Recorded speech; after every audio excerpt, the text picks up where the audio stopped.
Mosaic exists to reclaim the message and the movement of Jesus, to be a diverse community that lives by faith, that's known by love, and that's a voice of hope.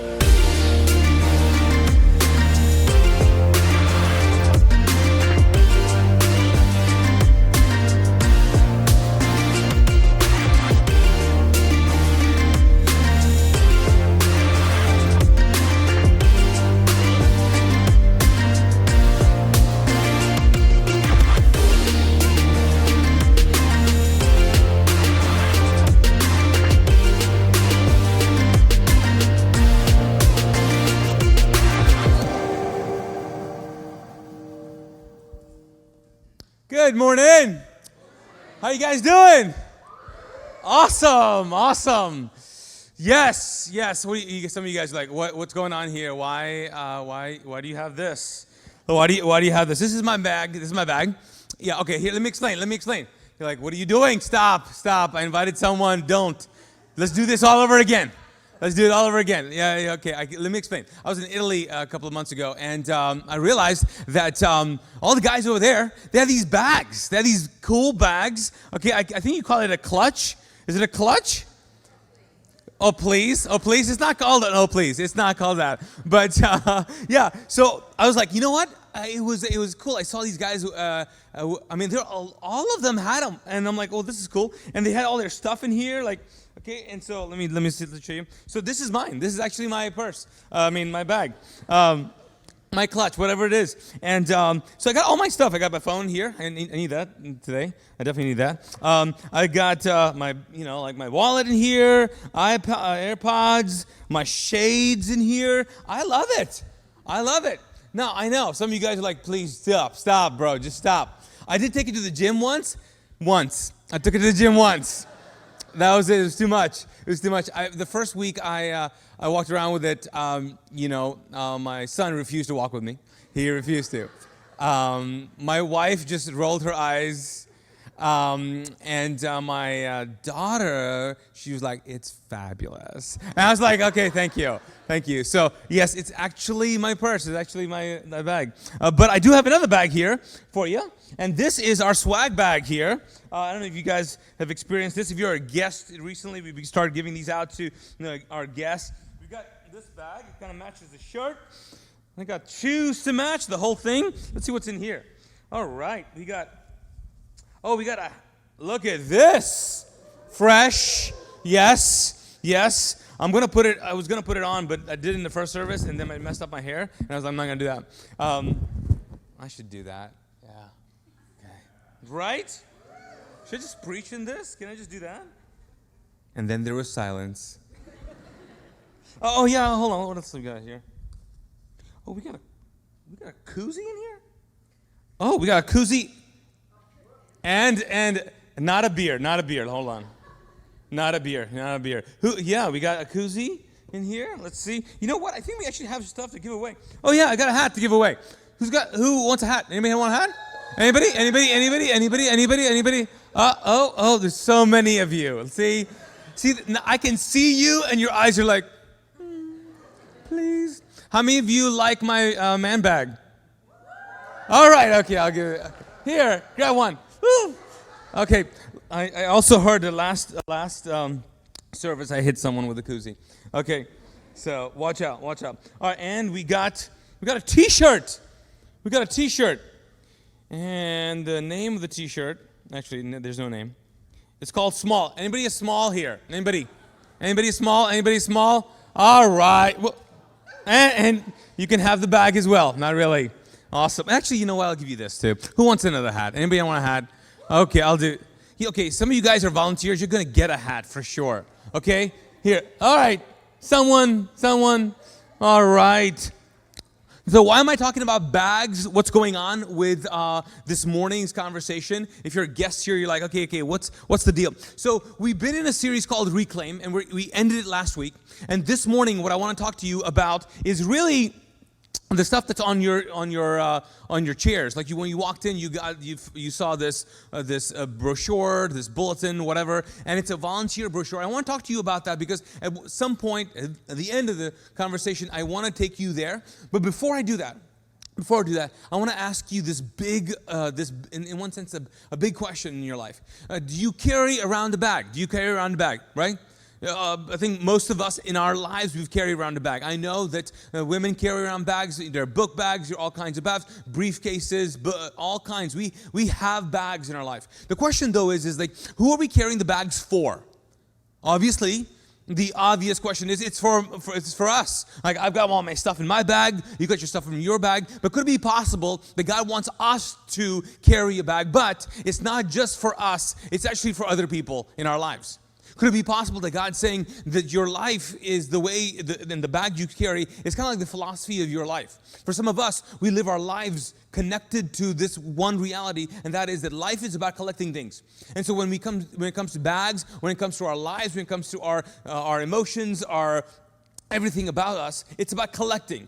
And could it be possible that God's saying, I want you to actually not live your life like that. I want you to live out your faith, not in collecting the blessings of God, which so many of us have kind of grown up to believe that, regardless of the faith we grew up in. I mean, I grew up as a Muslim, and I'll tell you, I mean, even that is like trying to get a blessing from God. It's all about trying to get something from the God, from the guy, from the person, from the people, whoever out there. Even enlightenment itself is trying to get something. And yet the message of Jesus is not just that. It's more than that. It's about actually giving more than you get. It's living a life that empties out your bag, not fills it up. And so what I want to do is I want to take us to that, because at some point in our lives, and maybe you're there this morning, and that is that at some point you're going, you know what, I don't know why I'm kind of spiritually stuck. I don't know what the next thing is about my faith. I don't know if it's like I got to go to a retreat, if I got to spend some more time somewhere else, if I got to listen to a song, I got to read another book. I got to do something to kickstart my faith. And maybe, just maybe, you're here because you're like, I got to just go to a different church because I need to restart my faith. Well, could it be possible that that your restart, your next thing, is connected to this, the way you live your life? That you live your faith collecting versus giving, collecting versus distributing, getting versus giving. Could that be it? I believe it is. So what I want to do is I want to take you to a peculiar passage in the Bible. It's in the Old Testament. Can you say Old Testament? Old Testament. We're going to go to 2 Kings and put it on the screen for you as well. So if you got your phones, grab those and we'll do that. With 2 Kings, and let me set this up. Number one, it's the Message translation, which is a paraphrase translation. Also, the context of there's a lot of things going on. In 2 Kings, there's a lot of stories about kings, kingdoms, Israel, people against it, tribes against it. And so in this context, what has happened is that the Jewish people are surrounded by a particular tribe of people that want to overtake them. They've surrounded the whole city, and they've caused a famine. They've caused a famine because they're not allowing anybody in or out of the city. And so people are dying. It's kind of a crazy thing. In fact, if you read the story, it actually starts alluding to cannibalism in that. That's might be the only time in the scriptures that it's connected to that. I don't know if the people were exaggerating that was happening, but the situation is pretty intense. And so the Aram people are against the Jewish people at this time. And then in this story, we find these 4 guys who we're going to learn from this morning. And so that's where you pick it up. So it starts off, it says it happened that 4 lepers were sitting just outside the city gate. They said to one another, what are we doing sitting here at death's door? So they know the situation. They're outside the city gate, which means they can see the enemy, and that they can see the city. They know the city is struck with famine. There's all kinds of chaos going there. They don't know what to do. And so they're having this process. They're thinking this through. And so what happens? He says, well, if we enter the famine-struck city, we'll what? We'll die. If we stay here, we'll what? We'll die. So let's take our chances with the camp of Aram and throw ourselves on their mercy. And so basically what they're saying is, we're going to die anyways. That's just going to happen. And so this is what they're thinking. They say, if they receive us, we'll live. If they receive us, we'll live. If they kill us, we what? die. They have three options: die, die, and die. Yeah. And then they go, we have nothing to lose. Right. So, after the sun went down, they got up and they went to the camp of Aram. Now, so this is the point where they go, we don't know, I don't know what to do. I don't know we're beside ourselves. And I think the best thing for us to do is just go somewhere, do something. So if we were going to learn something from this, I think the question that we need to ask ourselves is this one right here. And the question is, are you desperate enough when it comes to your situation? Like, I think no one likes to be desperate. The idea is negative. You're just like, desperate people, desperate. And you're like, she's desperate, he's desperate. I don't know about, because desperate people do some crazy things. But see, at some point, when there's I think that the end of options gives birth to courage at times, doesn't it? Like when you're just done, when you don't know what else to do, you're like, we literally don't have any other option. We're just going to move. Now, I think if you look at stories of people who've done incredible things, there's a point in their lives that they were just tired of being tired. They were just done. They're like, I don't care if we lose everything. We're not going back. We're moving forward. I'm going to do this. And there's a sense of desperation that I think your situation might need. And it might be the first step for you. You know what? I've weighed all my options. This is a bad one. This is a bad one. This is a really ugly one. I'm just going to move forward.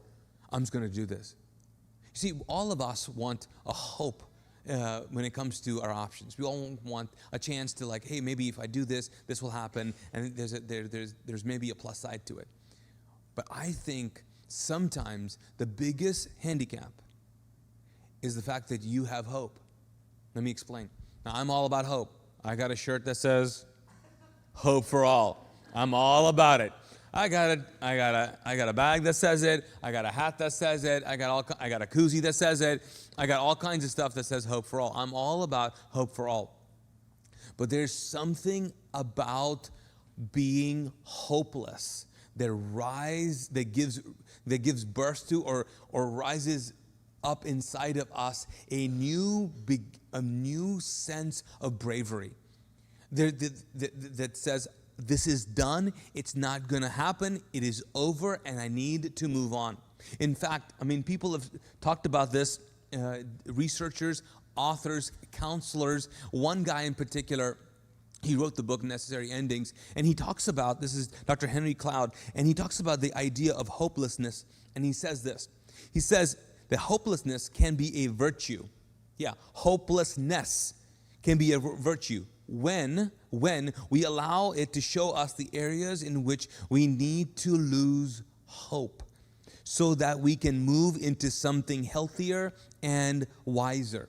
For some of us, we're holding on to a particular relationship, career, frame of mind, success, significance, satisfaction, fulfillment, happiness, joy. There's a sense out there, and the problem is you're holding on to that, and you're not being desperate enough to move on from it. Could it be possible that what your situation, what your faith needs right now is a little bit of hopelessness, a little bit of desperation, a little bit of, you know what, we're going to die anyways, we're just going to move forward. I'm going to lose this anyway, I'm going to move forward. Could that be it? As we continue on the story, let's see what we find out. So it goes on and says, when they got to the edge of the camp, so now they decide to go, so they end up going, and there's what? Guess what happens? Surprise. Not a man in the camp. Now, it was an enemy camp, thousands of soldiers, no one is there. What is going on? It says here, the master had made the army of Aram hear a sound of horses and a mighty army on the march. Now, the master here in this paraphrased version is God. He's called him the master. What had happened? Basically, the story is God had caused these people to think that something else was going on. And then they began telling each other this. They told one another, the king of Israel hired the kings of the Hittites and the kings of Egypt to attack us. Panicked, they ran for their lives through the darkness. I mean, so there's mass chaos going on. Again, the lepers are going, the four guys are like, what's going on here? So they walk in, they see there have been in tents, horses, donkeys, the whole camp, just as it was, running for dear life. These four men entered the camp, went into a tent. First, they ate and drank, which they were like, this is good. We're going to do this first. First thing is first. Let's drink. We got to hope for all koozie. Let's drink, okay? Then what did they do? They grabbed silver and clothing and went off and hid it. Then they came back, entered another tent, and looted it, again hiding their plunder. So what are they doing? They're basically collecting all kinds of stuff, putting in all kinds of bags. Now, sir, can you hand me that bag again really quick? Okay, so they're basically doing this, right? So they're collecting and they're looting and they're putting all the stuff in their bag. They have bigger bags, maybe, possibly. Of course they did, right? I mean, I've got a bag and it's full of stuff that I've collected, spiritual stuff that I've collected, and so have you. You have allowed yourself to experience some amazing things and then seen that God has done some just wonderful things, and you've collected a lot of blessings. We've done that. Of course we've done that, right? And so the big idea here is this, right? Which leads to the second question here. When can God show up for you? When can God show up for you? Which seems like, okay, these thoughts don't make any sense. You just said these guys experience all kinds of blessings, and you just asked us like, oh, well, do you do this? So this question doesn't make any sense. Yeah, it doesn't in the surface. But when you start thinking about it, when did these guys experience a supernatural blessing? When they least expected it. See, for so many of us, our expectancy is creating a tension, an anxiety, a stiffness, a defensiveness, a what's going to happen, are you going to show up, an anxiousness about us that actually doesn't allow God to show up in our lives. Like the best way to understand this is this. How many of you wear any kind of jewelry? Anybody wear jewelry? Jewelry people. I wear too much jewelry. Probably more than my wife. Okay, let's not judge. But anyways, so when it comes to rings, I've noticed that there's certain times I put a ring on and I can't put it in. I can't wear it. And I'm like, did I gain weight? What happened here? No, during the day, depending on certain times of the day, depending on even what you've eaten, your fingers will swell up. Your physical body goes through cycles of being stressed or relaxed, swollen, not swollen, relaxed. What's going on? Well, that's just normal, isn't it? Could your soul be doing that?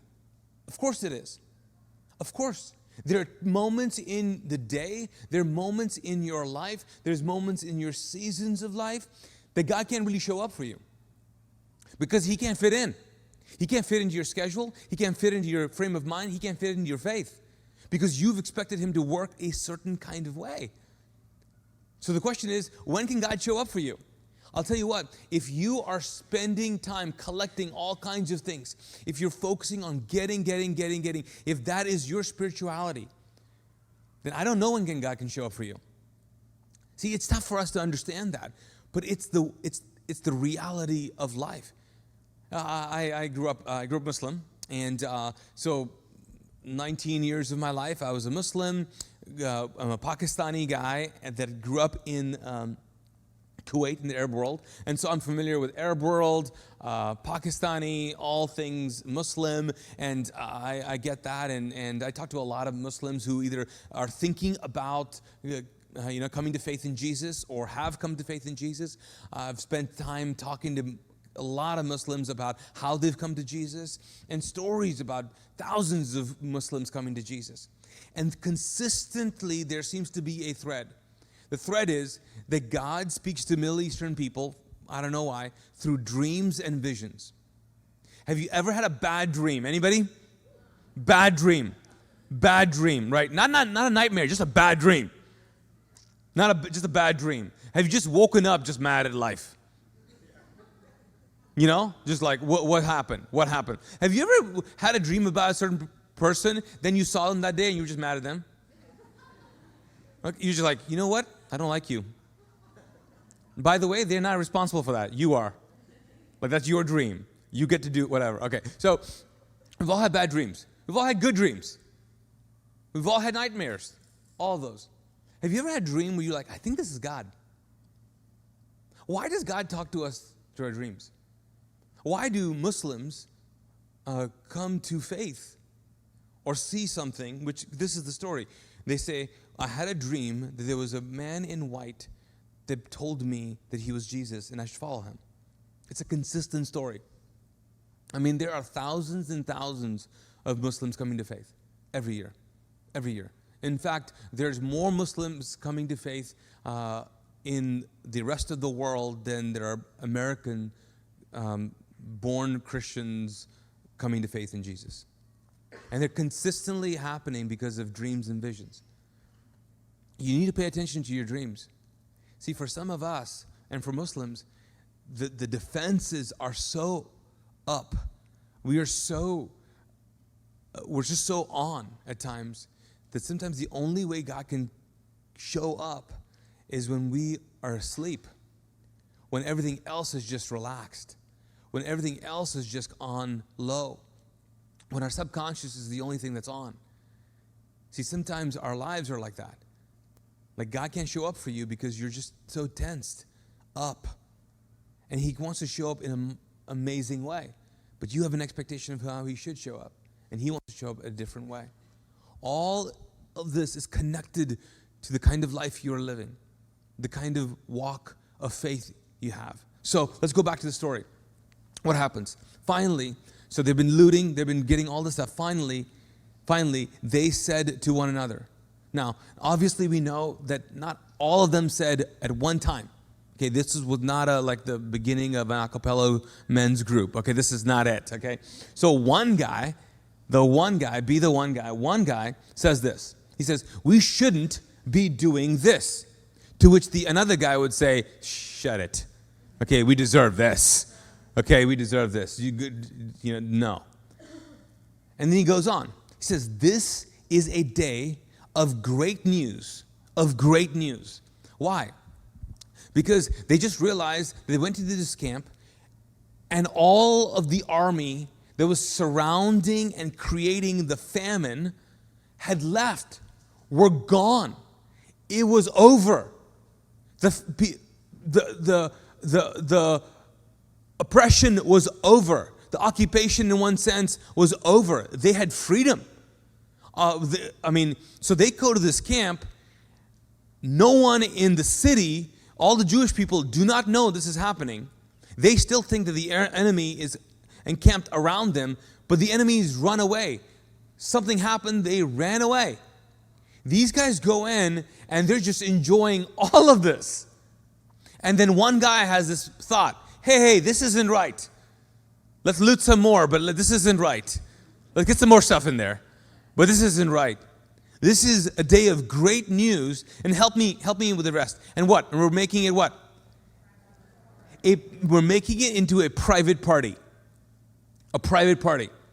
Have you ever heard of a private party that you weren't invited to? Does it feel great? Right? You're like, that's awesome. It's wonderful. This is just wonderful. I don't like private parties. It doesn't make me feel good. I mean, I get the context sometimes, but here, God, I believe, is speaking to all of us. That when it comes to the good news, sometimes churches do this. They throw a private party. Members only invited. Hope is not for all, hope is for some. And depending on what you believe and who you live, what you look like and where you're from and all of those. And here, these guys are like, what are we doing? What are we doing? This is such a big blessing. It's such a big blessing. We can't help be a blessing to others with it.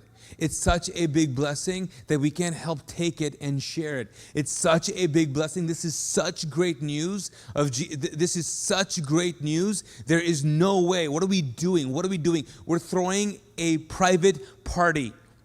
And private parties, guys, sometimes they're just pity parties. That's just you, right? It's a private party. Okay? They're political parties. It's members only parties, club parties. The private parties, I'm not quite sure if Jesus ever threw one. Because if you look at the scriptures, all his parties were like he was crashing a party. He was making the party go on and on and on because he had some more wine in there. He's like, okay, let's keep it going. All the illustrations he would use is like, so and so happened, he came back, let's throw a party. Who's invited? Everyone. What are you doing? No. Because we like to have power, don't we? We like to throw parties. Because we want to make ourselves feel good. We are blessed, you're not. We're chosen, you're not. We're special, you're not. We have hope, you don't. Hope for some. And here, these guys are like, what are we doing? What are we doing? You see, sometimes I think that we have not hit a point of realization that we go, oh my goodness, I have such an amazing life. Why am I not giving this away? I have so much hope and joy. Why am I not giving it away? Because I'll tell you what happens sometimes. Sometimes we do this. We have this idea that we need to fill our bags up with just spirituality. So what we do is we fill our bags up with all kinds of Jesus things, which is just fine. You throw a Bible in there, right? You got a Bible in there. Okay, we love the Bible, obviously, right? We love that. And then we go, you know what? We want to go hardcore on this in terms of like, we want to get, let's throw in some deeper teaching here. The life and times of Jesus, the Messiah. Whew, that's big. That's going to impress someone. I don't know if we're going to ever read it, but whew. It's in Hebrew, but we're going to learn that. Okay. All right. Let's see. What else we got? Oh, we got this one. We want to find out. We're going to get practical. We want to know all the answers. So let's do this one. This is called the hard sayings of the Bible. They're all hard. Okay, let's just put that in there.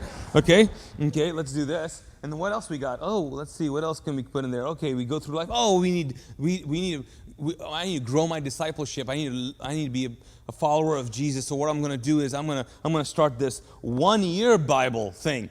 How many of you started that? Lasted for 1 month. Whoo! For me, it's been 7 days, and I'm like, oh, you know what? It's all good. It's all good. You know. Okay, so you throw that in there, and then what else we got? We got anything? We got place for anything else? I'm not quite sure. But this whole thing is for us.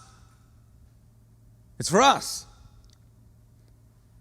Could it be possible that sometimes the blessings that you are collecting will become burdensome for your soul? Like they're actually a burden now. Because this hope, this bag, your life was never meant to collect blessings. It was meant to distribute them. I think that's the big idea when it comes to the life of Jesus. Is your life a private party? Or is everybody invited? And see, this is what I believe. This is where we change the game. This is where we decide, okay, we're not going to do this. And that's why I want to invite you to be a part of what God is calling us to do. Because we're trying to throw not a private party, a party that says there's hope for what? All. And so guess what we need? We need all of you to help. All. Because this is about us coming together and giving away the blessings that we have. And so, if you don't mind, would you look at in your seats and get the volunteer brochure out? Could you do that? Grab that. If you don't mind, you're like, you know what, Naeem, I'm not interested. I get it. Just appease me for just a moment. Maybe, just maybe, God wants to speak to you through that. Okay, so if you were to just look at that, you'll find a pen attached to it. And what I want to do is just kind of go through some of our needs. So here's where it happens. We do everything that we do through volunteers. And we have a system where people serve twice a month.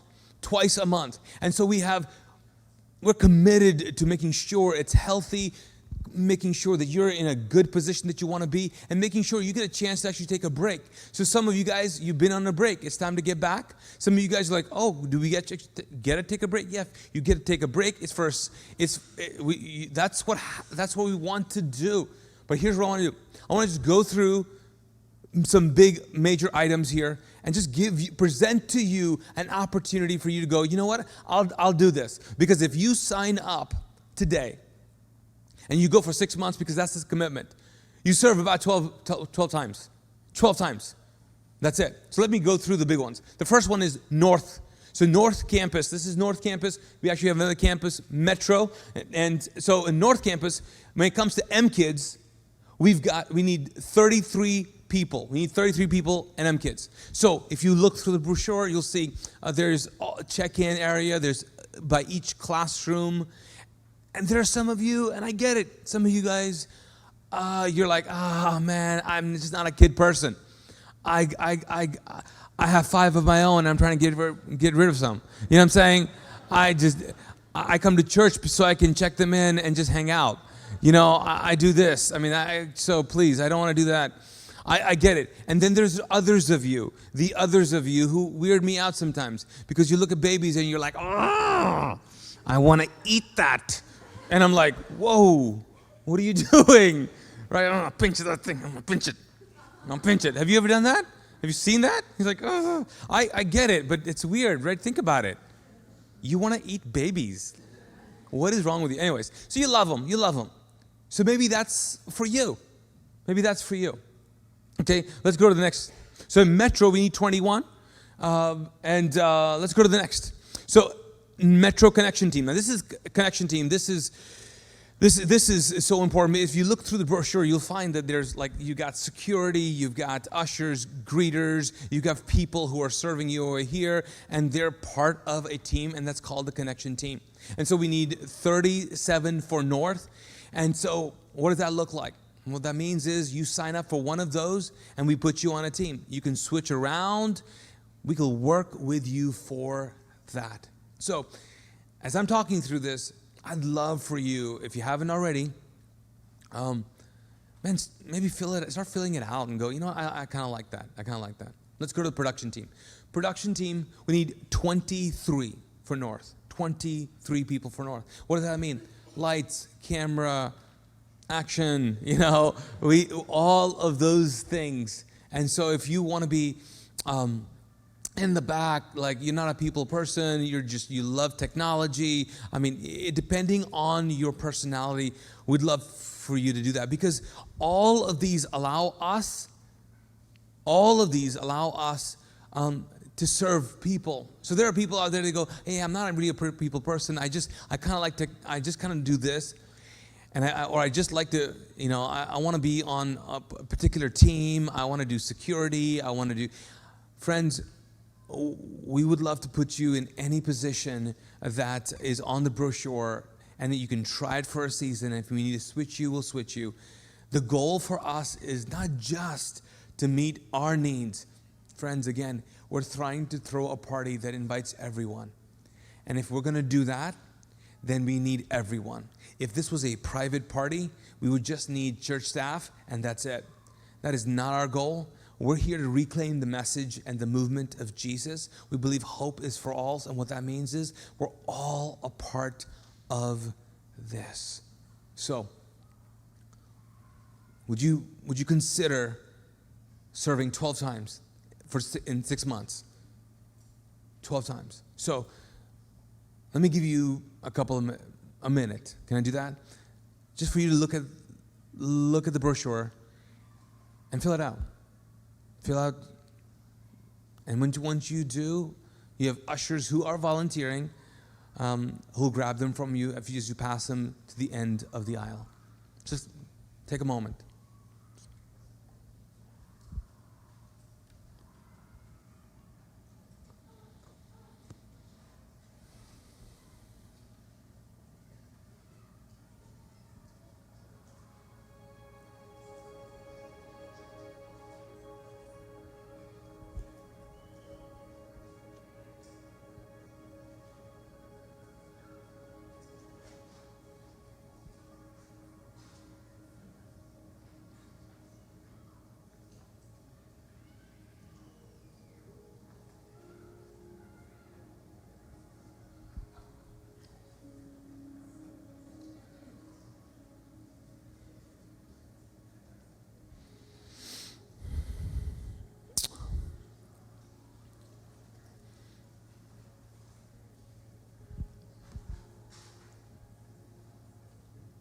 As you guys are filling these out, I'm reminded of this couple that I married off like 13 years ago, Jeff and Alicia Bartosh. And some of you guys might know them. And these guys, they've got 3 kids, and they've been serving for 13 years. I got a chance to officiate their wedding as well. And so they've journeyed with us all these years. They're just a great couple. And I like Jeff a whole lot because he loves motorcycles, and he likes building them, and he lets me borrow them. So I just love him for that. But you know what? What's so unique and special about them? They might be the only couple. They've got 3 kids, and yet they serve at this campus and the other campus. So once a month they'll serve here at kids, and then they don't even attend Metro, and they'll go and just serve Metro. Sometimes they'll just go in, serve Metro, and just be a part of that, even though all their friends are here. And I know there are other people who do things like this, but I just want you to know that you're sitting among so many generous people. They've decided to live their lives a certain way. They live their lives in a way that says, I don't want to collect, I want to give. Because the truth is, at the end of life, it's not how much you have, it's how much you've given away. In everything. It doesn't matter. No one wants to hear stories about how much you have. No one will ever tell a story about how much you have. They will always tell stories of how much you gave. And so that is the heart behind what we do here. And that, I pray, is the heart of this church. Because so often we've said prayers of, God, save me, love me, bless me. I think we need to move from that to, God, I don't want you to bless me. I don't want you to, I don't want this to be about me. So maybe the prayer is, God, use me. Not just heal me, use me. By the way, the story that we've gone through, did you notice that something unique about the 4 guys? They were all what? Lepers. Do you know in the story they never got healed? They never got healed. And sometimes the scriptures they throw that in there just to let us sit in that a little bit. That your life is not about you just getting a healing and me just getting a healing. It's about being used by God. So could it be that your prayer stops from God, heal me, to God, just use me? And if you're thinking, man, I'm not worthy, I'm not sure, I'm not all of those things, God could never use me. Friends, we are all lepers. We're all broken. We've all got a bent towards something. We're all, in one sense, decaying. We've all got this leprosy of our soul. We've all need healing. No one of us is perfect. But that's the story of the people of God. Lepers who changed the world. And so, could we be that, church? Hey, I'm a leper. God, you don't have to heal me. Just use me to save my people, save a whole city, save the world. That's my prayer for us. Can I pray for you? Lord God, thank you. Thank you so much for this conversation. God, that we can be a church community that practically can live out a message. That we can be people who give, not just in our jobs, but also in the community that we're a part of, this faith community.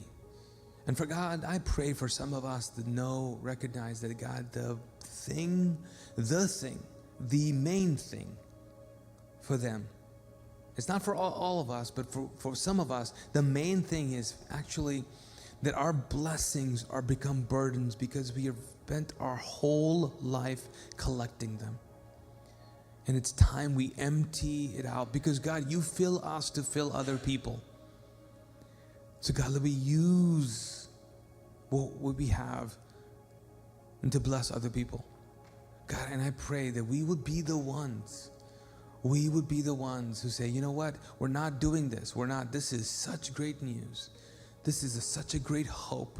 It cannot be for some. It has to be for all. Everyone's invited. God, allow us to be instruments. Allow us to be the distribution center of your grace and hope and love. In Jesus' name, amen.